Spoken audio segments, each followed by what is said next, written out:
Assalamualaikum warahmatullahi wabarakatuh. Saya Umi Kulsum.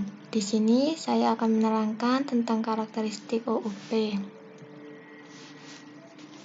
OOP atau Object Oriented Programming adalah suatu metode pemrograman yang berorientasi kepada objek.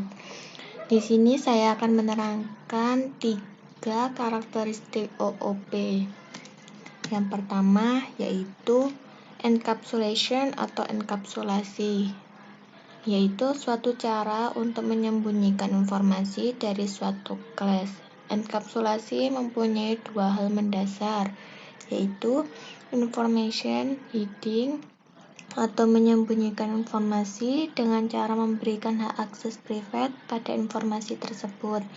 Dan yang kedua yaitu menambahkan metode untuk mengakses informasi tersebut. Di sini ada 2. Yang pertama setter untuk memberikan nilai baru pada informasi, dan yang kedua yaitu getter untuk mendapatkan informasi.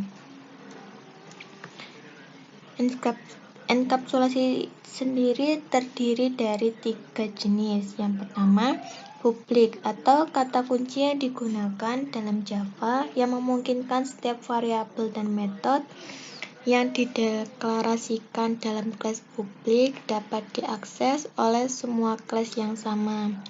Subclass atau non-subclass yang sama di paging yang sama, subclass dan non-subclass di paging yang berbeda.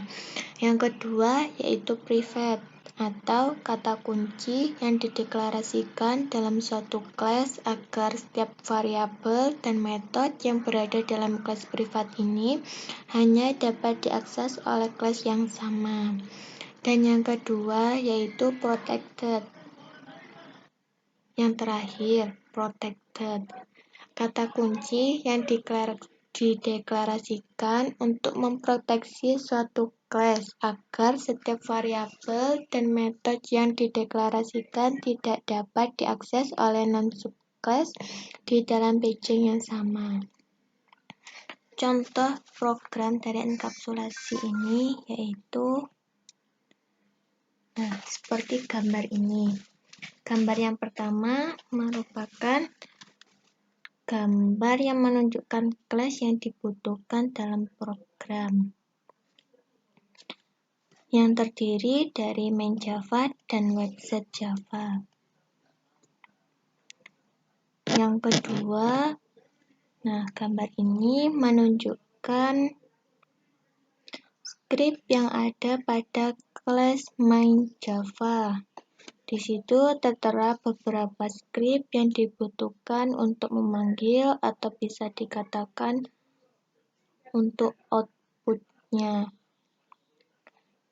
Ini biasanya dilakukan ketika setelah selesai menggunakan script intinya dahulu.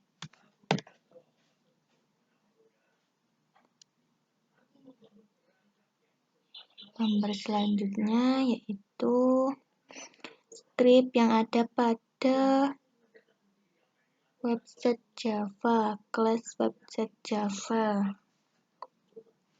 Ini merupakan kelas intinya, di mana kita mendeklarasikan string yang dibutuhkan, serta menentukan jenis enkapsulasi yang diperlukan, baik itu public protected maupun private.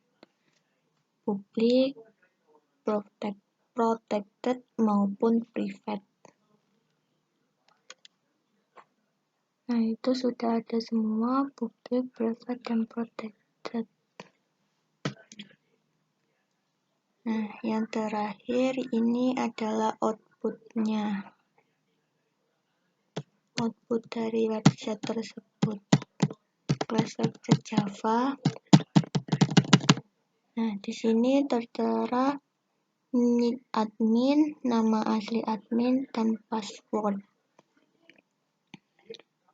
Dan untuk catatan, ketika akan memanggil string maupun integer yang berjenis enkapsulasi private, kita harus menuliskan pada script main-nya. Seperti pada tulisan ini, sistem println nama asli admin plus data getName. Agar bisa kelas main tersebut mengambil data pada kelas website. Untuk yang protected, seperti yang dijabarkan di atas. Yang dapat mengakses variabel dan metodenya adalah jika metodenya berada pada kelasnya yang sama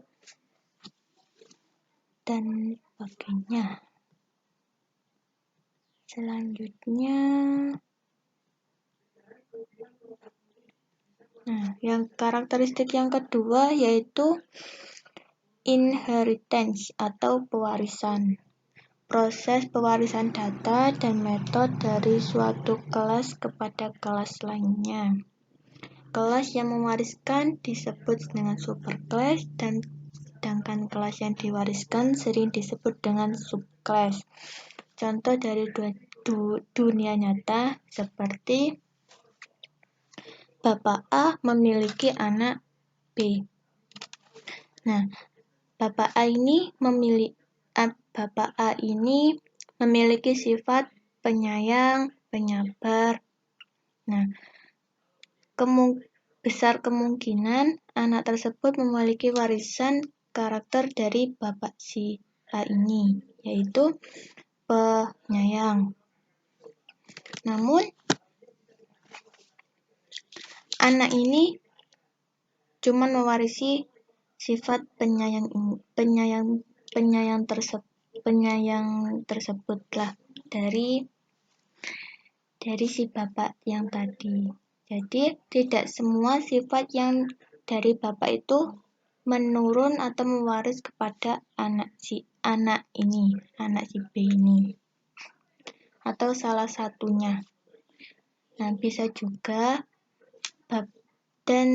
juga disebut bapak ini sebagai superclass dan yang anak atau yang diwariskan ini disebut dengan subclass. Contoh lainnya yaitu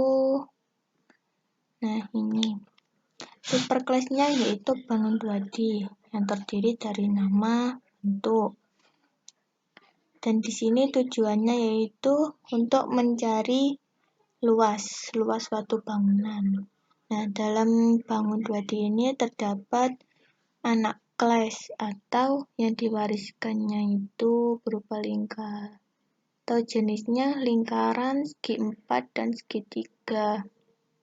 Di sini tujuannya yang sama dari bangun 2D tersebut, yaitu hitung luas. Ini kan sama. Hitung luas. Segitiganya juga hitung luas untuk mencari luasnya segi 4. Dan yang ini segitiga untuk mencari luas segitiga. Ini. Kemudian yang terakhir yaitu polymorphism atau banyak bentuk. Memungkinkan pemrograman menyampaikan pesan tersebut keluar dari hierarki objeknya, di mana objek yang berbeda memberikan tanggapan atau respon terhadap pesan yang sama sesuai dengan sifat masing-masing objek. Polymorphism harus memenuhi 2 kriteria. Kriteria yang pertama yaitu nama metode dari kelas induk harus ditulis ulang atau overriding method pada kelas turunannya. Dan yang kedua yaitu metode dari kelas turunan yang akan dieksekusi dipanggil objek dari kelas induk. Contoh dari karakteristik ini yaitu ini. Kelas induknya yaitu kendaraan. Di sini terdapat jumlah roda, ukuran, dan muatan.